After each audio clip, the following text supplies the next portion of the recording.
પોરબંદર થી પોતરી પહેરીને આવ્યો તો દ્વારકાથી પીતાંબર પહેરીને પોરબંદર જાય અને લોકો જોવે તો એમ કહે કે કેતો તો માગતો નથી, પણ આ તો દ્વારકા જઈને જો પીતાંબર માગી આવ્યો અને મારા સુદામાને કોઈ માગણ કે હવે મારાથી ન સાંભળી શકાય, ક્યારે હું ન સાંભળી શકું. પ્રભુ તમે કહી તો દો એકવાર કે સુદામાને મેં તને પોરબંદરમાં આપી દીધું છે.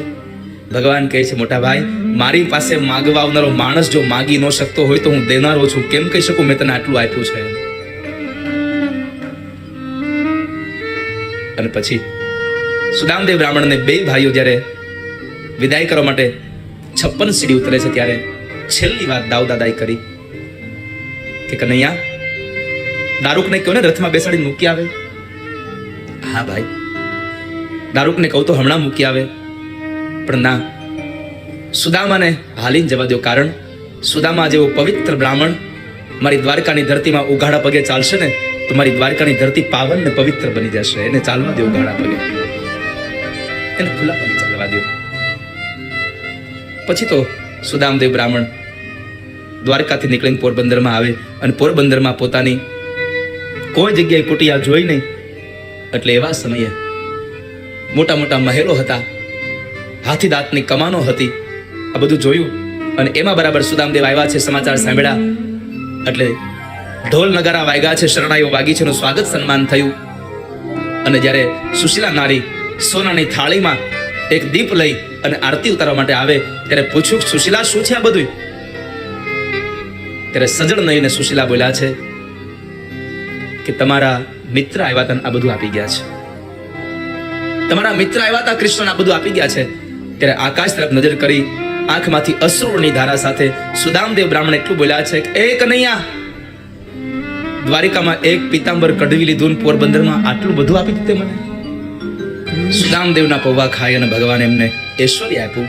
ભાગવતના 2 અધ્યાયોની કથામાં અંતિમમાં લખ્યું, સુખદેવજી મહારાજ કહે, રાજા, આ સંસારનો કોઈ પણ જીવાત્મા આ સુદામ ચરિત્રની ભગવાનના મૈત્રી ભાવની કથા ભાવથી સાંભળશે તો એના જીવનમાં ક્યારેય દરિદ્રતા નહીં આવે.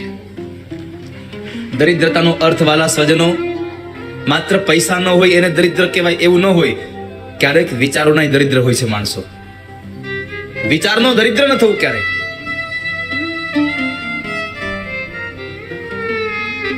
તો એ સુદામ ચરિત્રની કથા કરી ત્યારબાદ સુખદેવજી મહારાજ કહે છે, રાજા,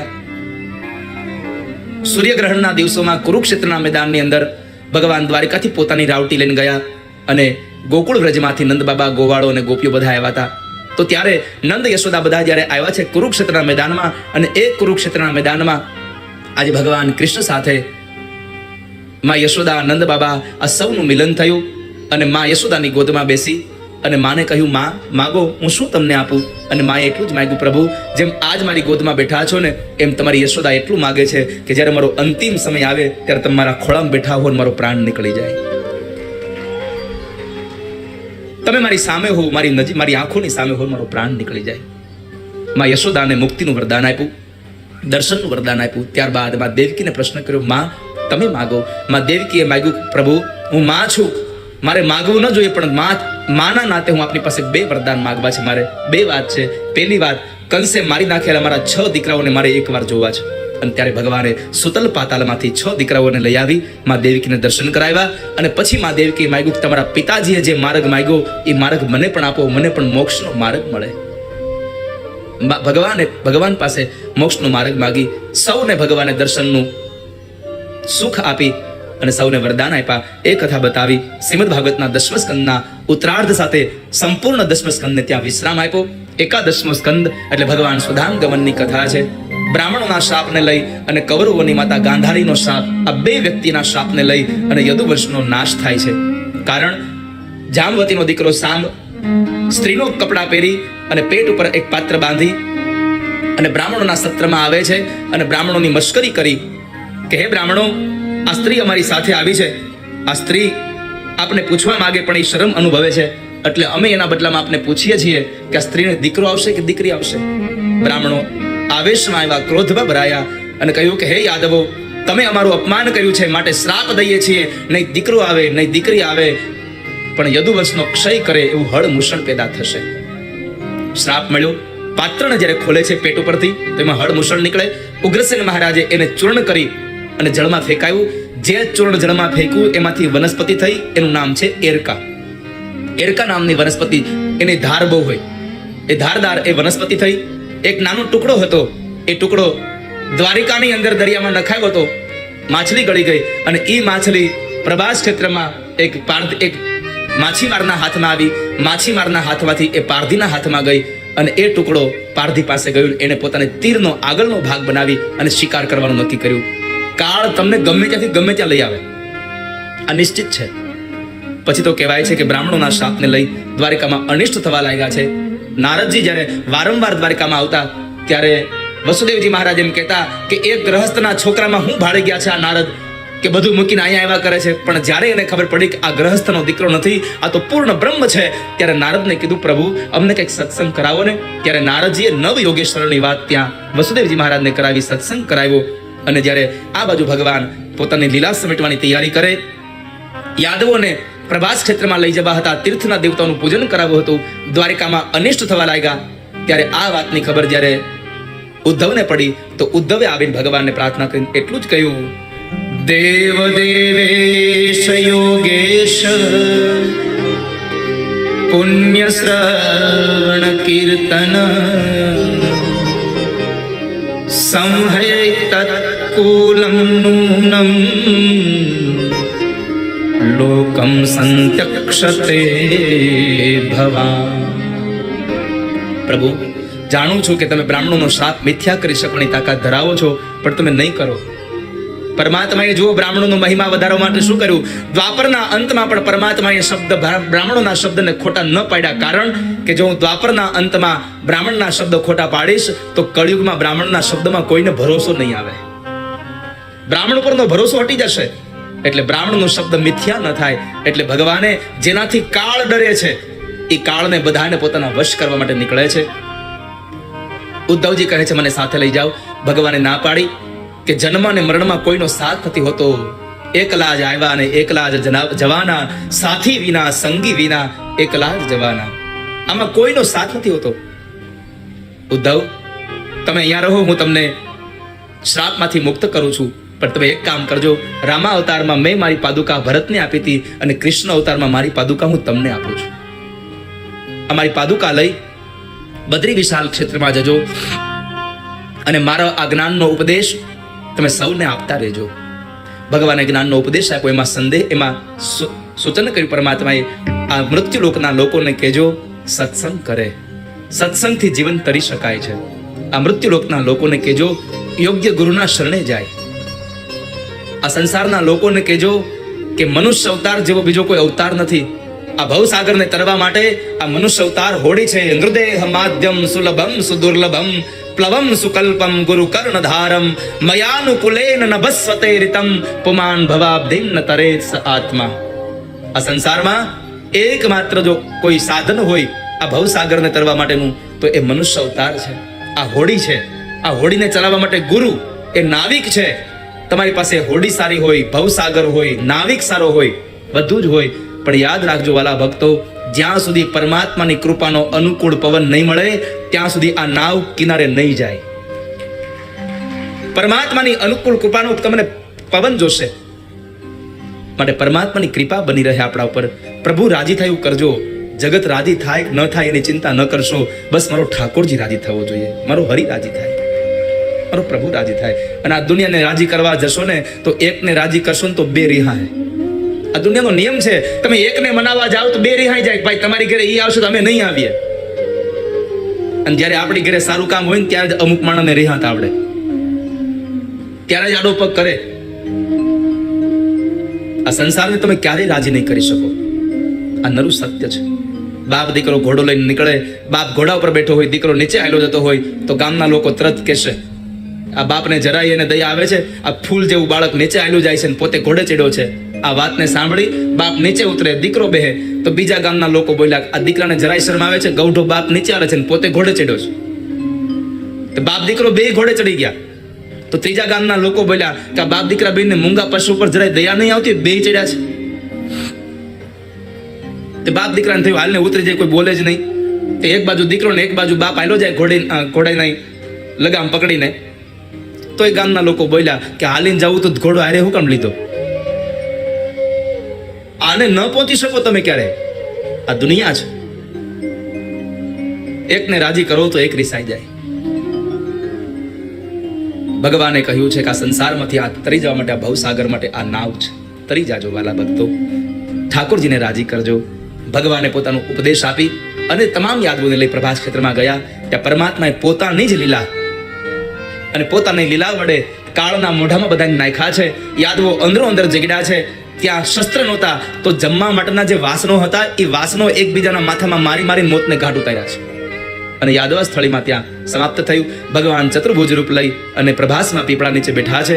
ત્યારે જરા નામના પારધીએ ભગવાનને બાણ માર્યું.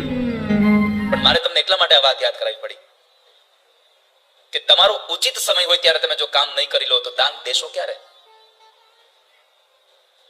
ક્યારે આપશો? કાલ માટે જશો? કાલની ખબર જ નથી આપણને. આપણું વૈષ્ણવ સંપ્રદાયનું પદ છે, આજનો લાહવો લીજીએ, કાલનું કાચું હોય.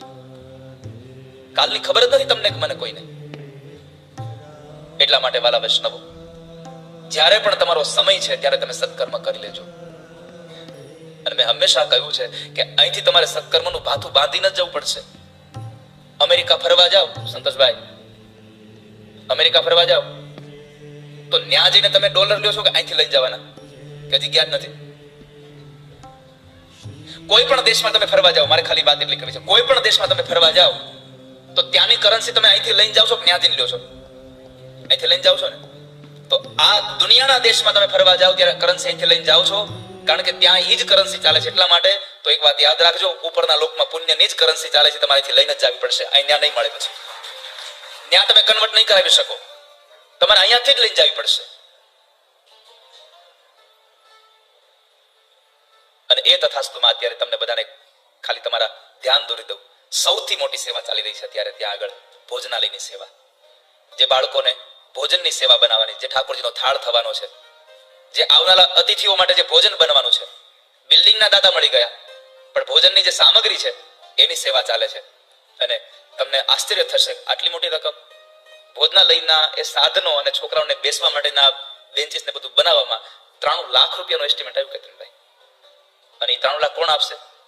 સમાજ. આ કથાના વ્યાસપીઠથી તમે બધા આપી રહ્યા છો, એટલે બધું ઊભું થઈ રહ્યું છે. તમને બધાને પણ મારી એક ખાલી ટકોર છે કે આ ગરીબોના છોકરાઓ માટે તમને ઠાકોરજીએ સેવા કરવા માટે સમય આપ્યો હોય તો તમે પણ તથાસ્તુ વિદ્યાપીઠમાં તમે પણ સેવા કરી શકો છો. મારા બાદલભાઈને જામનગર તો આખું ખડે પગે તથાસ્તુમાં હોય છે. જ્યારે જ્યારે પણ સેવા થતી હોય ત્યારે એ લોકો આખો પરિવાર સેવા માટે ઊભો હોય છે. એટલે તમને બધાને પણ મારી એક વિનંતી છે આજના દિવસે કે તમને પણ ઠાકોરજી સંપત્તિ અને સંમતિ બે આપી હોય તો, નકર પૈસા ગણે આપ્યા આમ હાથ નાખે કાઢે નહીં બારો. મને ખબર ને તમને કીધું કે નહીં, એક લોભી હતો. હાવ કીધું અહીં તમને? અહીં કીધું? નો કીધું હોય હું આ પાડશો મહાળી. એક લોભી હતો સંજયભાઈ. આમ સત્યનારાયણ ભગવાનની કથામાં ગયો, કોઈ દી કોઈને રૂપિયો આપે નહીં, પણ બરાબર એને રૂપિયો ખીચામાંથી આમ કાઢ્યો, આમ નાખ્યો, અને એ આરતી વાળી થાળી છોકરો બાજુના ભાઈ પાસે ગયો, એના પાકીટમાંથી નાની નોટ ગોતતો હતો, કારણ કે આરતીમાં નાની નોટ જ નાખવાની હોય. ત્યાં એની ઓલો જે લોભી હતો ને એની પાછળ વાળો ભાઈ બેઠો હતો, એને જરાક આમ નોક આપીને કહ્યું, એટલે આને જોયું આમ પાછળ, ઓલા 500 નોટ આપી. એટલે આ ભાઈએ એ આરતી થાળી નાખી, આરતી થાળી વહી ગઈ. પાછળ વાળાએ કીધું કે તમે જ્યાં જાઓ ત્યાં આરતીમાં 500 રૂપિયા નાખો? તો કે ના ના. તો કે તમે હમણાં નાખ્યા ને? એ કીધું તમે આપ્યા એ નાખ્યા ને? એ કે તમારા પૈસા પડી ગયા હતા એ મેં તમને આપ્યા હતા. અને પછી જે એને મહાપ્રસાદ કડવો લાગ્યો છે, આ તો મારે તમને એટલું જ ખાલી કેવું છે, ઠાકોરજીને આપતા આવડે ને એમ કઢાઈ લેતા આવડે છે. તમારો સારો સમય હોય ત્યારે સત્કર્મ કરી લેજો તો તમને ઉપરના લોકમાં પુણ્યની કરન્સી સાથે આવશે, નકર કશું આ સંસારમાં ત્યારે નહીં આવે. છોકરાઓ આ વીટી કાઢી લેવાના છે આમ, અને નહીં નીકળે તો કાપી લે, જવા નહીં દે, પાકું છે. તો બલિરાજાએ કહ્યું બાપજી તમે 3 ડગલા જમીન લઈ લો.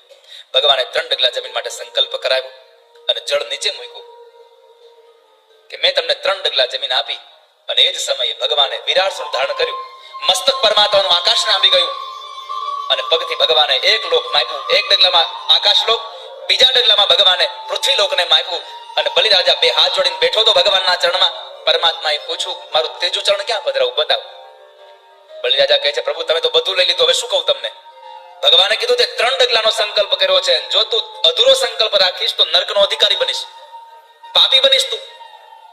હવે ત્યારે બલિએ કહ્યું પ્રભુ તમે મારું બધું ભલે લઈ લીધું, પણ હજી હું કોઈનો થયો નથી, એટલે કામ કરો, 3જું ચરણ તમે મારા મસ્તકમાં પધરાવો અને મને 3 ડગલા જમીનના સંકલ્પમાંથી મુક્ત કરી દો. ભગવાને 3 ડગલા શું કામ માંગી ખબર છે? 3 ડગલામાં ભગવાનને 3 વસ્તુ આપવાની છે, તન, મન અને ધન. ખાલી ગાવાનું નથી હો. આરતીમાં ગાવ છો કે નહીં? શું ગાવ છો? ખાલી ગાઈ શકો છો તમે, બાકી ભગવાન આવીને કઈ લાવો તો આપી ન શકીએ આપણે ભગવાન. તન મન ધન સબ કુછ હૈ તેરા, તેરા તુજકો અર્પણ ક્યા લાગે મેરા. આરતી થાળીમાં 10 ની નોટ નાખી 5 પાછા લઈ લે છે, તોય તેરા તુજકો અર્પણ. ભગવાને 3 ડગલા જમીનના સંકલ્પમાં બલિને પાતાળમાં ઉતાર્યો. પાતાળનું રાજ્ય આપ્યું. ભગવાને બલિને કીધું માંગ તને શું આપું? બલિરાજાએ કહ્યું પ્રભુ બીજું તો કઈ નહીં, પણ જો આપવું હોય તો એટલું આપો, જે પાતાળનું રાજ્ય તમે આપ્યું એ જ પાતાળના રાજ્યના તમે મારા અહીંયા દ્વારપાળ બનીને ઉભા રહ્યો અને મારી રક્ષા કરો. ભગવાન ત્યાં દ્વારપાળ તરીકે રોકાણા. લક્ષ્મીજીએ નારદજીને પૂછ્યું ભગવાન ક્યાં ગયા? હજી આવ્યા નહીં. નારદજી કે હવે આવશે નહીં. કેમ? એ કે નોકરીએ રહી ગયા પાતાળમાં. પણ કેમ? તો કે તમારા ખર્ચા પોહાવા જોઈએ ને. પણ નારદજીએ કહ્યું કે માં તમે જાઓ, બલિને રાખડી બાંધો, અને એ બલિ તમને રાખડી બાંધવાના બદલામાં તમને કંઈ કહે કે તમારે જે જોતું એ માગી લો, તો તમે એની પાસે ભગવાનને માગી લેજો. આ સંસારમાં ભાઈ અને બેનનો આ પવિત્ર નાતો, આપણને એમ થતું હોય છે કે બેન રાખડી બાંધે છે એ ભાઈ પાસેથી કંઈક લેવા માંગે, ક્યારેય નહીં. આ સંસારની કોઈ બેન એવી નથી કે જે પોતાના ભાઈની સંપત્તિ માંગતી હોય. એના ભાઈની સંપત્તિમાં જેની નજર હોય એવી કોઈ આ સંસારમાં બેન નથી. કેવળ ને કેવળ પોતાના ભાઈનું આયુષ્ય માંગે છે, કેવળ ને કેવળ પોતાના ભાઈની રક્ષા માંગે છે.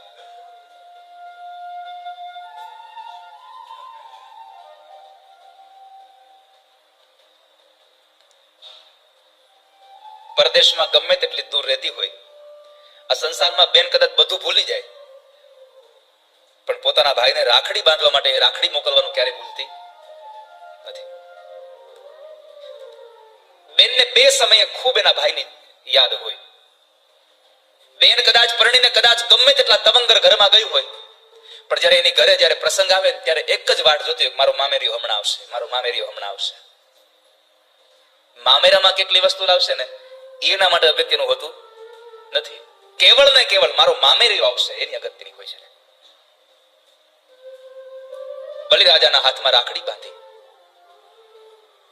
અને માં લક્ષ્મીજી કહે છે કે તમને ખૂબ આયુષ્ય દીર્ઘાયુ મળે, તમારી ખૂબ રક્ષા થાય.